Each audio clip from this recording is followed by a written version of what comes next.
Et bienvenue dans une nouvelle vidéo. Alors aujourd'hui on va parler de la théorie de la reverse diet, mais on va aussi parler de la recovery diet qui est une autre méthode. Dans tous les cas, les deux permettent en fait d'augmenter les calories et de sortir de cette situation de fin de sèche où nos calories sont très basses, qu'on a les hormones complètement en vrac, des adaptations métaboliques, etc. qui n'est pas une situation qui est tenable sur le long terme et qui est bonne pour notre santé. Donc dans tous les cas, le but ultime c'est d'en sortir, et ces deux méthodes, la recovery et la reverse diet, sont faites pour ça. Mais avant de parler des méthodes à mettre en place après une sèche, il faut d'abord parler de la situation dans laquelle on est à la fin d'une sèche. Une sèche, c'est une période où on fait un déficit calorique. Donc sur le moyen ou long terme, il y a une infinité de possibilités par rapport à la durée de la sèche, comme une infinité de possibilités par rapport au déficit calorique dans lequel on est. Voilà, ça dépend vraiment d'une personne à l'autre, ça peut durer 3 mois, 6 mois, le déficit peut être plus ou moins important, mais dans tous les cas, vous êtes dans un déficit calorique sur le moyen ou long terme. Qui dit déficit calorique dit que le corps manque d'énergie, donc du coup il y a des conséquences évidemment sur notre santé globale, sur notre métabolisme, sur notre psychologie. Donc en fait en fin de sèche, quand on a accumulé ça sur plusieurs semaines, plusieurs mois, on arrive dans une situation qui est clairement pas optimale, autant pour notre santé que pour notre mental. Du côté physiologique, donc ce qui se passe dans notre corps, en fin de sèche, voilà, il y a pas mal de petits trucs qui ne vont plus, qui ne fonctionnent plus parfaitement. Par exemple, nos hormones, les taux hormonaux sont complètement anormaux. La leptine, qui est une hormone qui est produite par les adipocytes, donc les cellules graisseuses, va être très basse. Tout simplement parce que vous avez un gros déficit calorique, donc vous apportez pas assez d'énergie à votre corps, et aussi parce que vos adipocytes sont déplétés, donc c'est-à-dire que les lipides qui étaient présents dans les adipocytes n'y sont plus, car vous avez perdu du gras, et du coup voilà, la production de leptine est influencée par les calories ingérées, les calories et du coup l'énergie dont dispose votre corps, et par l'état des adipocytes. Donc là, en cumulant les deux, vous avez une faible production de leptine, et ça va induire de gros changements par rapport à votre corps et son fonctionnement global, par rapport au métabolisme global. Et du coup, c'est ça aussi qui va vraiment avoir une influence sur les adaptations métaboliques négatives. Donc c'est-à-dire que les adaptations qui vont se mettre en place vont être une diminution de votre activité, de votre énergie dépensée, tout ce qui est métabolisme interne, donc tout ce qui est petites réactions chimiques dans votre corps, etc., vont être faites en conservant le plus d'énergie possible. Le but global, c'est tout simplement de dépenser moins d'énergie. Donc du coup, ça va permettre de diminuer le déficit calorique qui est imposé sur votre corps. Donc la leptine agit un peu comme un thermostat. Quand la leptine est haute, ça permet à votre corps de savoir que vous ingérez suffisamment de calories, suffisamment d'énergie, et vous avez aussi suffisamment de réserves dans les adipocytes. Quand la leptine est basse, c'est l'inverse. C'est un peu un signal d'alerte pour votre corps, savoir que vous ne lui apportez pas assez d'énergie et il n'a plus assez de réserves. C'est ça vraiment qui va influencer les adaptations métaboliques. La leptine en fin de sèche va donc être à des taux très bas, mais c'est pas la seule hormone à être à des taux très très bas.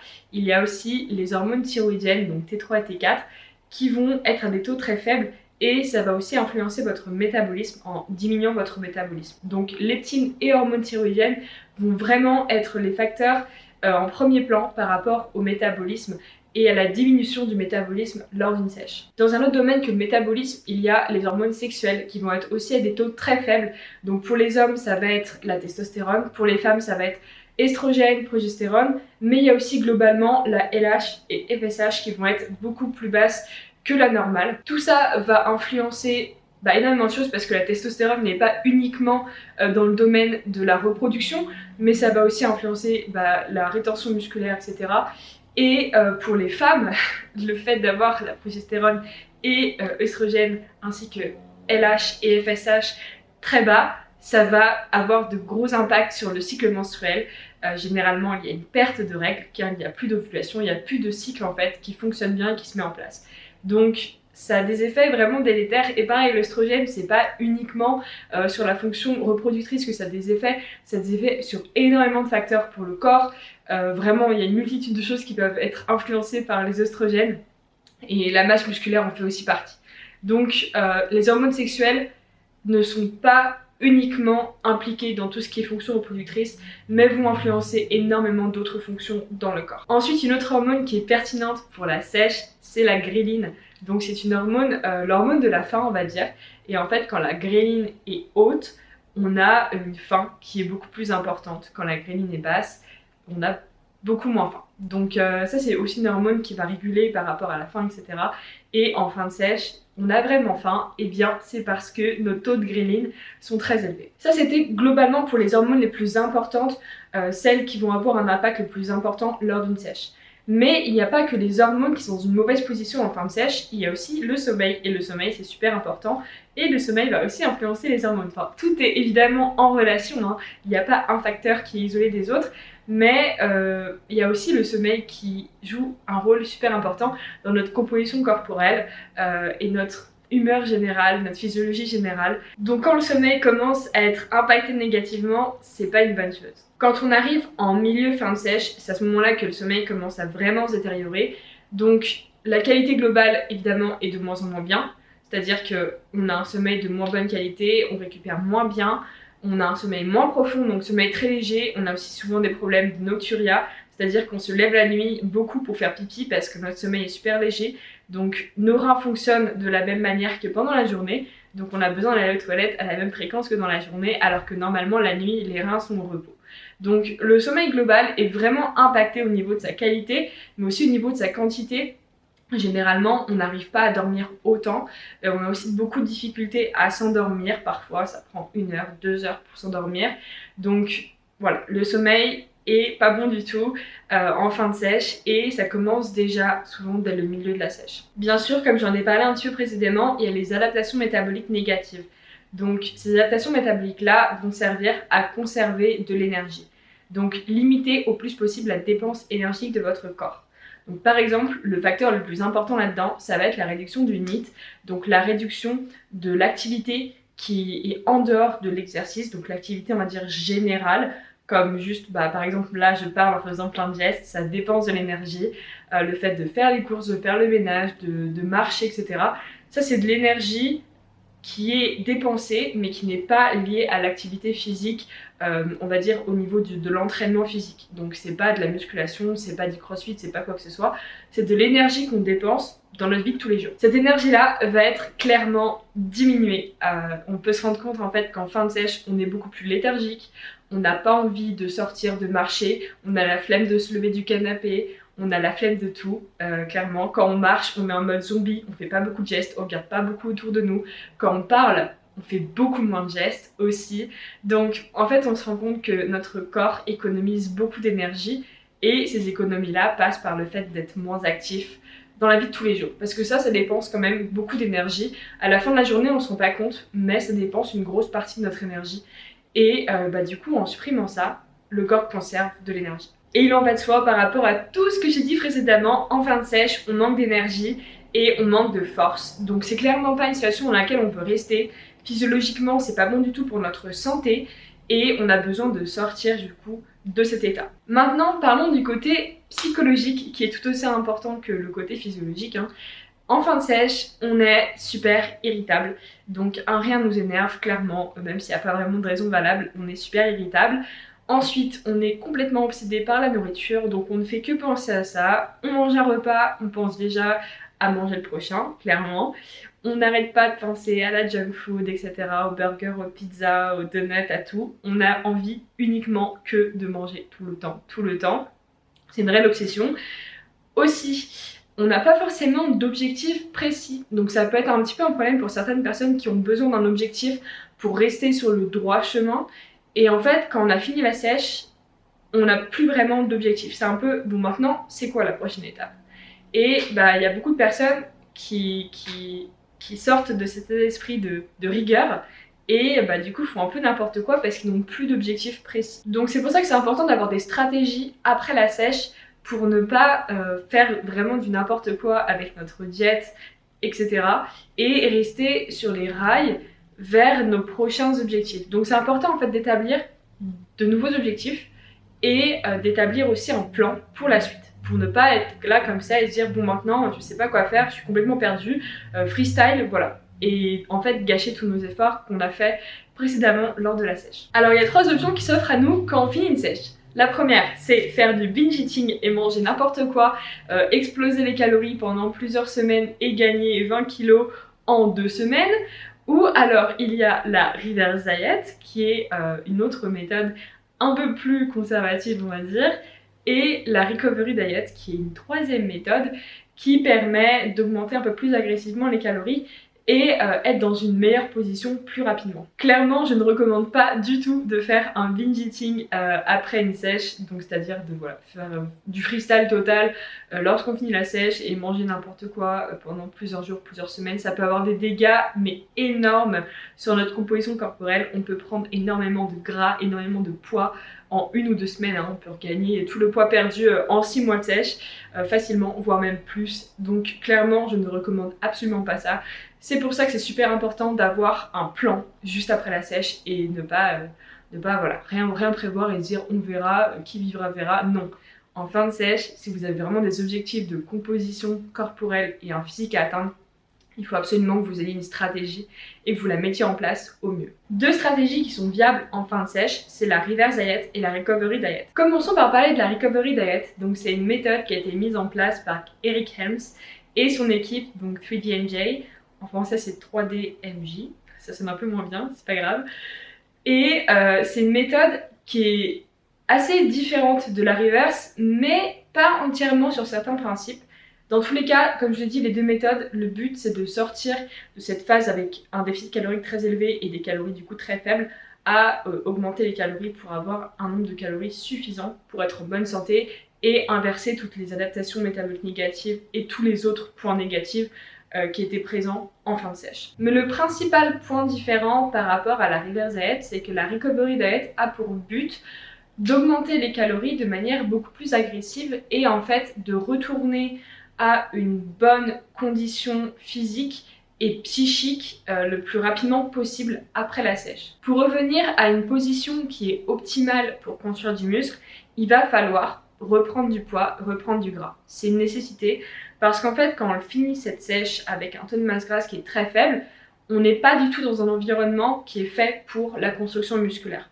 Donc le but va être de reprendre un petit peu de gras de manière contrôlée pour arriver à un environnement, une physiologie dans laquelle notre corps est apte à construire du muscle et du coup notre physique à s'améliorer. Mais il n'y a pas que l'aspect, on va dire, purement composition corporelle qui va être vraiment un point important de la recovery diet. Il y a aussi le fait d'inverser en fait toute cette situation négative de fin de sèche avec la physiologie et la psychologie qui sont complètement impactées et au ras des pâquerettes en fin de sèche, pour remonter tout ça à un état normal le plus vite possible aussi. Concernant la mise en place de la recovery diet, ça va être sur une durée d'à peu près 4 à 8 semaines, donc c'est plutôt court, période pendant laquelle on va gagner environ 5 à 10% de notre poids de fin de sèche. Donc si par exemple, je dis vraiment un chiffre comme ça au hasard pour la facilité des maths, si par exemple vous finissez votre sèche à 100 kg, et bien à la fin de la recovery diet, donc à la fin des 4 à 8 semaines, vous ferez entre 105 et 110 kg. L'augmentation calorique va être faite pour atteindre cet objectif de prise de poids et de prise de gras, parce qu'évidemment il y aura du gras qui sera pris là-dedans. Donc l'augmentation calorique va être assez agressive et assez importante. Parfois ça peut être une augmentation de 1000, 1500 voire même plus calories par rapport à vos calories de fin de sèche. Donc voilà, c'est une augmentation qui est importante et qui est très agressive, mais comme je dis, le but ce n'est pas du tout d'imiter le gain de gras, pas du tout. Donc voilà, c'est vraiment une grosse augmentation d'un coup pour sortir de cette phase de fin de sèche. Il va aussi avoir une diminution du cardio, parce qu'évidemment le cardio ça fait dépenser de l'énergie. Le but de la recovery diet c'est de récupérer, donc de ne pas dépenser trop d'énergie. Et le cardio, voilà, ça aussi accumule de la fatigue. Donc du coup, on va diminuer le cardio, pas d'un coup. Si vous faites par exemple 8 heures de cardio par semaine, peut-être d'abord diminuer à 4 heures, puis à 2 heures, puis à rien du tout. Donc diminuer progressivement le cardio pour justement diminuer cette dépense énergétique excessive. Ensuite, quand vous êtes dans cette bonne position pour partir sur une phase de construction musculaire productive par la suite, vous diminuez légèrement les calories pour ne plus être dans un surplus aussi important, parce que lorsqu'on fait une phase de construction musculaire, le but ce n'est pas d'accumuler un max de gras, c'est d'accumuler un max de muscles, mais de limiter la prise de gras pour que ça dure le plus longtemps possible et qu'on soit aussi dans un bon environnement pour une hypertrophie musculaire. Donc du coup, au lieu d'avoir un surplus qui nous fait gagner beaucoup de gras et beaucoup de poids très rapidement, on va diminuer le surplus calorique pour avoir un surplus qui nous permet d'avoir un gain de poids acceptable pour une phase de construction musculaire. 0,5 à 1,5% de votre poids de corps par mois en gain de poids. La reverse diet va avoir une approche différente de la recovery diet parce que pour la reverse, le but c'est tout simplement de limiter le plus possible le gain de gras et de conserver au mieux notre composition corporelle en fin sèche. Donc dans un premier temps, lors d'une reverse, on va sortir du déficit calorique en atteignant notre maintenance pratique. Donc quand je dis maintenance pratique, c'est le nombre de calories qui va permettre de maintenir votre poids et votre composition corporelle, mais en réalité en fin de sèche. Donc en prenant en compte que votre métabolisme a diminué lors de la sèche et que votre maintien d'avant sèche n'est plus du tout le même que votre maintien à la fin d'une sèche. Du coup, souvent votre maintien calorique en fin de sèche est beaucoup plus faible. Par exemple, un exemple comme ça de chiffre, si vous finissez votre sèche à 1300 kcal, votre maintien pratique, donc votre maintien réel, qui vous permet de conserver votre poids et votre composition corporelle, va peut-être être autour de 1600-1700 kcal. Donc, il ne s'agit pas de revenir par exemple à 2600 kcal si c'était votre maintien d'avant sèche. La première étape va donc être de sortir du déficit, d'atteindre ce maintien pratique et de commencer la reverse à ce maintien pratique. Et là, on va commencer à progressivement augmenter les calories. Donc en fait, on augmentera les calories dès que notre poids sera à un plateau. Et le but ultime, c'est d'arriver à atteindre notre maintien théorique au niveau des calories. Donc un maintien qui est calculé grâce aux formules comme par exemple Harris et Benedict, qui nous permet de savoir à peu près, en théorie, à quel niveau de calories notre poids va être stable et notre composition corporelle va être inchangée. Donc ça va être calculé par rapport à notre âge, notre taille et notre poids. Donc voilà, le but de la reverse, c'est vraiment de commencer à notre maintien pratique qui est bas en fin de sèche, d'augmenter les calories progressivement tout en limitant au plus la prise de gras pour atteindre notre maintien théorique. Concernant l'augmentation calorique, vous allez devoir augmenter les calories uniquement lorsque votre poids est à un plateau. Donc, dans un premier temps, vous allez regarder la moyenne de vos poids sur la semaine. C'est toujours ce chiffre-là qui va être à prendre en compte et vous comparer par rapport à la semaine précédente. Si vous avez gagné du poids de la semaine précédente à cette semaine, eh bien vous attendez encore une semaine avant de voir si vous devez augmenter les calories ou pas. Si votre poids est le même, donc si votre poids est stable, vous allez pouvoir augmenter les calories. Si votre poids a diminué, vous allez aussi pouvoir augmenter les calories. Donc il faut vraiment regarder la moyenne des poids sur la semaine et comparer par rapport aux semaines précédentes.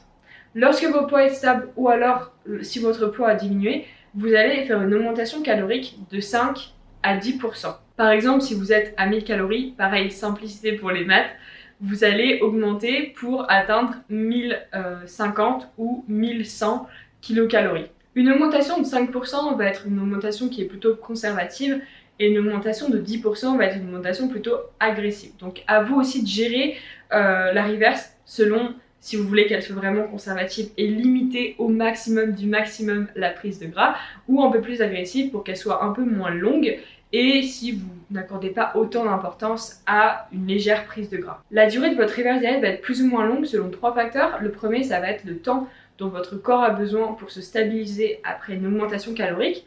Donc par exemple, si votre corps et votre poids du coup se stabilisent après 1 à 2 semaines, voilà, vous pourrez directement réaugmenter. Par contre, s'il faut que votre corps prenne 3 à 4 semaines pour se stabiliser et augmenter le métabolisme à ce nouvel apport calorique, ça va beaucoup plus rallonger votre reverse diet. Le deuxième facteur, ça va être au niveau de l'agressivité de votre reverse. Est-ce que vous êtes plutôt du côté conservatif, donc à augmenter de 5% à peu près, ou alors plutôt du côté agressif, à augmenter avec des paliers de 10% de vos calories. Ça dépend vraiment de vous, de votre stratégie, de votre méthode et de vos objectifs. Mais du coup, si vous faites une reverse diet vraiment super conservative, elle va être super longue. Si vous faites une reverse diet qui est plutôt agressive avec des augmentations plus importantes, ça va être une reverse diet plutôt courte. Le troisième facteur, ça va être la quantité de calories à augmenter lors de la reverse diet. Par exemple, si vous finissez votre sèche avec des calories qui sont très faibles et que votre maintien théorique est assez élevé et que du coup la différence entre les deux est importante, votre reverse diet va être assez longue parce que vous avez beaucoup de calories à augmenter. Surtout si vous êtes conservatif, ça va être encore plus long. Par contre, si vous finissez votre fin de sèche avec des calories qui ne sont pas si basses que ça et que votre maintien théorique n'est pas si haut que ça et que la différence entre les deux n'est pas trop importante, votre reverse diet va être moyennement longue, voire plutôt courte, surtout si vous êtes plus ou moins agressif par rapport aux augmentations caloriques. En gros, si vous avez besoin d'augmenter vos calories de 1000 kilocalories lors de la reverse, ça va être beaucoup plus long que si vous avez besoin d'augmenter vos calories uniquement de 400. Donc voilà, ça va vraiment dépendre de d'où vous terminez votre sèche et d'où est votre maintien théorique. Concernant la mise en place de la reverse diet, de manière vraiment générale, la durée va être au minimum la moitié de la sèche. C'est-à-dire que si vous avez fait une sèche de 6 mois, votre reverse diet sera au minimum de 3 mois. Et pour la durée vraiment, ça va varier selon les facteurs que j'ai énoncés juste avant. Donc l'agressivité, le temps dont votre corps a besoin pour se stabiliser, la quantité de calories à augmenter pendant la reverse, etc. Donc ça dépend vraiment d'une personne à l'autre, mais de manière générale, on va dire que voilà, le minimum de temps pour la reverse diet, c'est minimum du coup la moitié de la sèche. L'augmentation calorique va se faire dans le but ultime de limiter le gain de gras et de conserver au mieux sa composition corporelle de fin de sèche. Donc du coup ça va aussi beaucoup varier, mais c'est vraiment le but ultime. L'augmentation calorique se fait selon comment votre corps réagit. Pour le cardio, il va aussi avoir une diminution progressive pour atteindre à la fin 0 cardio. Donc comme la recovery diet, le but c'est tout simplement de supprimer cette dépense énergétique excessive et de ne plus faire de cardio par la suite. Lorsqu'on finit la reverse diet et qu'on veut partir sur une phase de construction musculaire, on va devoir être dans un surplus calorique et ce surplus va être déterminé par l'augmentation de poids que l'on souhaite. Donc une augmentation d'en général 0,5 à 1,5% de notre poids de corps par mois. Donc ça c'est toujours l'idée globale pour une bonne phase de construction musculaire, en tout cas la plus productive possible, en limitant quand même le gain de gras pendant cette période. Donc le surplus va être ajusté pour atteindre cet objectif de prise de poids par mois. En gros, par rapport à ça, la différence entre la recovery diet et la reverse diet, c'est que la recovery, quand on l'a fini, on est dans un surplus qui est très important. Du coup, on diminue le surplus pour atteindre notre objectif de prise de poids par mois lors d'une phase de construction musculaire. Pour la reverse diet, c'est l'inverse. On finit avec un maintien et du coup, il va falloir augmenter légèrement les calories pour être en surplus et atteindre cet objectif de prise de poids par mois lors d'une phase de construction musculaire. Maintenant, on va voir dans quelles conditions la reverse ou la recovery diet sont les plus adaptées. Première condition, vous avez fait une sèche et vous voulez maintenir votre composition corporelle de fin de sèche. Parce que vous avez atteint un physique qui vous plaît beaucoup et par la suite, vous n'avez pas envie de gagner plus de muscles ou de perdre plus de gras. Vous voulez tout simplement maintenir ce physique parce que c'est votre physique parfait, votre physique absolu. Voilà, vous n'avez pas envie de faire une autre sèche ou une phase de construction musculaire, juste le maintenir sur le long terme. Dans ce cas-là, je vous conseille vraiment de faire une reverse diet parce que ça va être la méthode qui va vous permettre au mieux de conserver votre physique et composition corporelle en fin de sèche. Et en plus, du coup, vous allez pouvoir manger bien plus. Votre métabolisme va être réaugmenté. Vous allez avoir beaucoup plus de calories disponibles tout en maintenant votre composition corporelle. Et voilà, votre objectif est accompli. Vous avez réaugmenté progressivement, plus de calories à manger, un métabolisme qui est réaugmenté, mais un physique qui vous convient toujours. Par contre, parce qu'il y a toujours un petit mais, le problème avec ça, c'est que vous allez maintenir un taux de masse grasse qui est quand même faible, parce que quand vous finissez votre sèche, vous avez un taux de masse grasse qui est normalement bien faible, et l'augmentation, vu qu'elle limite le gras, vous allez finir votre reverse avec un taux de masse grasse qui est toujours faible, et surtout en dessous de votre set point. Donc le set point, c'est un taux de masse grasse dans lequel votre corps fonctionne de manière optimale et se sent bien.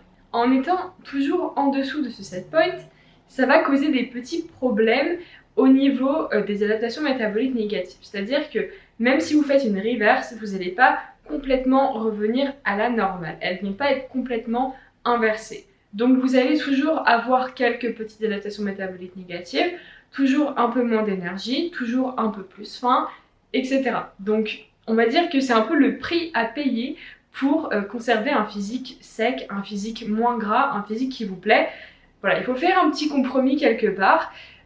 Ok, vous allez pouvoir avoir ce physique sec et moins gras, mais il faudra payer le prix d'avoir plus faim, d'avoir moins d'énergie, moins de force à la salle et d'avoir toujours des petites adaptations métaboliques négatives malgré la reverse diet. La recovery diet peut être une bonne option si vous n'arrivez pas à tenir une reverse diet en fin de sèche, malgré vos objectifs de maintenir votre physique.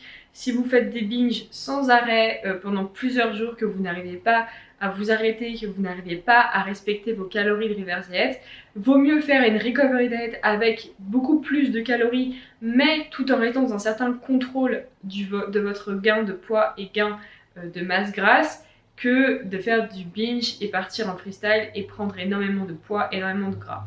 Ce sera toujours mieux pour atteindre votre objectif de faire une recovery diet dans ce cas-là. La deuxième condition possible, c'est si vous avez très peu de calories et du coup que vous ne pouvez pas commencer une sèche ou que vous ne pouvez pas poursuivre une sèche en creusant plus le déficit. Par exemple, si vous êtes à 1000 ou 1200 calories par jour, vous ne pouvez pas continuer la sèche en creusant plus que ça le déficit parce que vous allez être à un niveau de calories qui est beaucoup trop bas pour votre santé.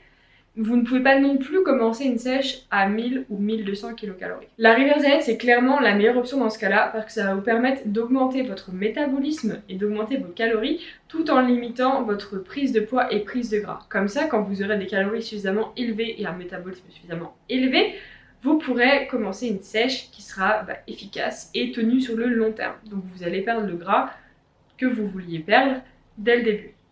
Par contre, faire une recovery diet, ça serait un peu vous faire aller plusieurs pas en arrière parce que vous allez gagner du poids et du gras de manière assez conséquente et c'est du poids et du gras qu'il faudra perdre par la suite lors de votre sèche en plus du poids que vous vouliez déjà perdre au début. Donc vraiment, dans ce cas-là où vous êtes bloqué avec des calories qui sont très basses et que vous avez besoin de sortir de cette position pour par la suite pouvoir refaire une sèche ou pouvoir perdre du poids que vous vouliez perdre, il faut vraiment faire une reverse diet et être dans une meilleure position pour pouvoir commencer une sèche. Et non pas faire une recovery diet. Vraiment, là, je ne le conseillerais pas du tout pour ce cas de figure. La troisième condition possible, ça serait de finir une sèche et vouloir partir sur une phase de construction musculaire par la suite. Donc là, il y a deux cas différents par rapport à la reverse et la recovery. Les deux peuvent être applicables.